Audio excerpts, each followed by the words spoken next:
Thanks, Jeroen. Ladies and gentlemen, welcome on my behalf as well, and I can say that I'm very glad to be back in Vilnius. I was in Riga yesterday in Latvia, preparing ground for the euro adoption of Latvia on the 1st of January 2014 in a conference with President Mario Draghi and some other colleagues. Maybe next year we will have the same kind of conference in Vilnius. Of course, that will depend on whether Lithuania will be able to meet the well-known conditions of acceding to the Eurozone. Anyway, as a long-time supporter of the Baltic states' integration to Europe, I'm glad to note that these countries, Estonia, Latvia and Lithuania, have recovered well from the crisis and are growing robustly. I believe that this is a testimony to the enlargement of the European Union as a force of peaceful economic and democratic transformation of our continent. Concerning the European economy, overall, the summer has brought encouraging signs that the European economy has reached a turning point. The second quarter GDP figures were somewhat better than expected, though pretty much in line with the Commission's spring forecast.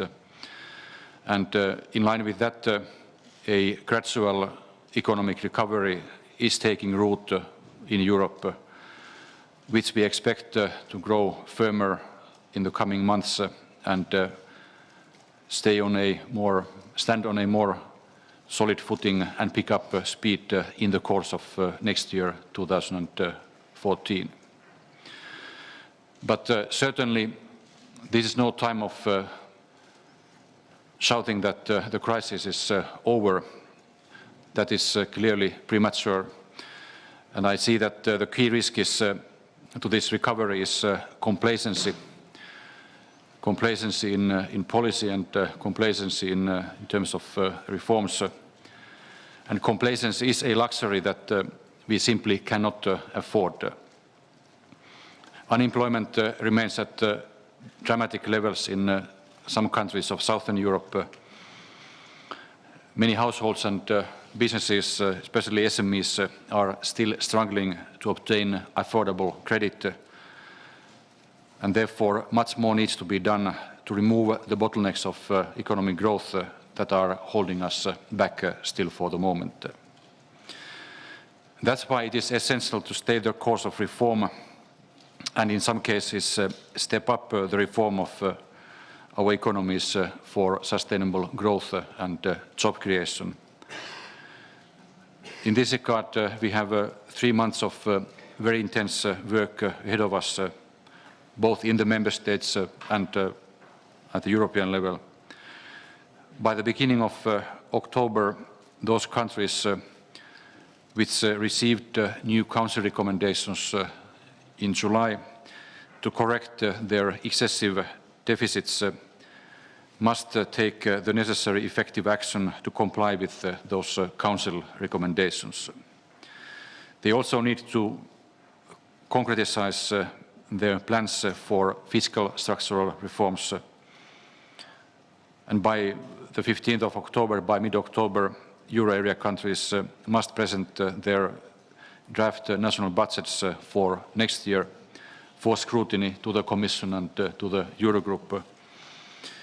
In November, the Commission will present a concrete, detailed assessment of all those policy measures, also taking into account our autumn economic forecast. According to the European law, our responsibility is to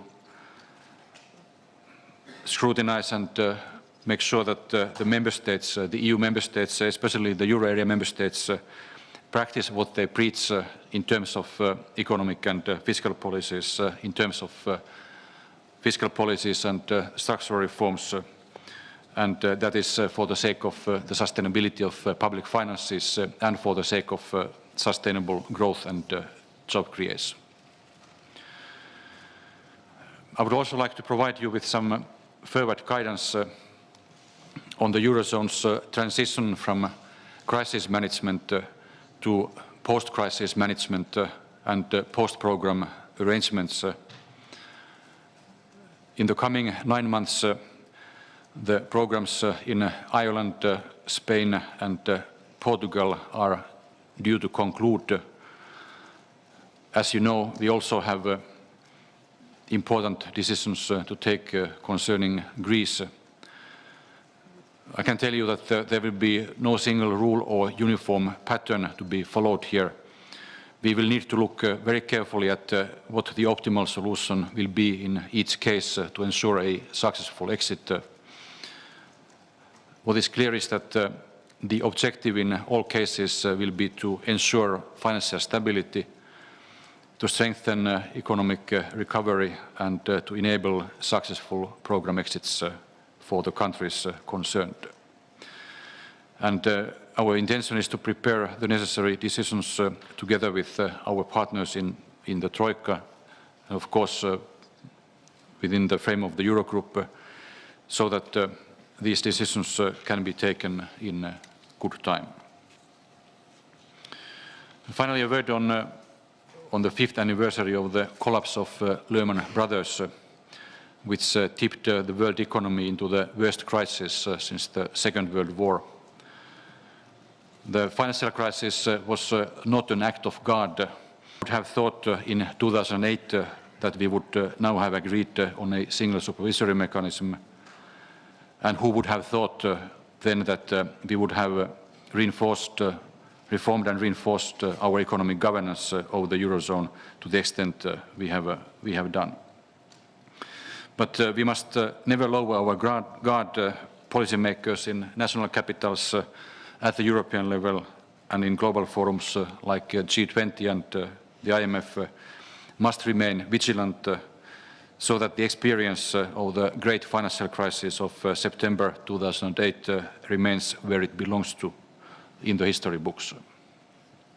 I end here. Thank you.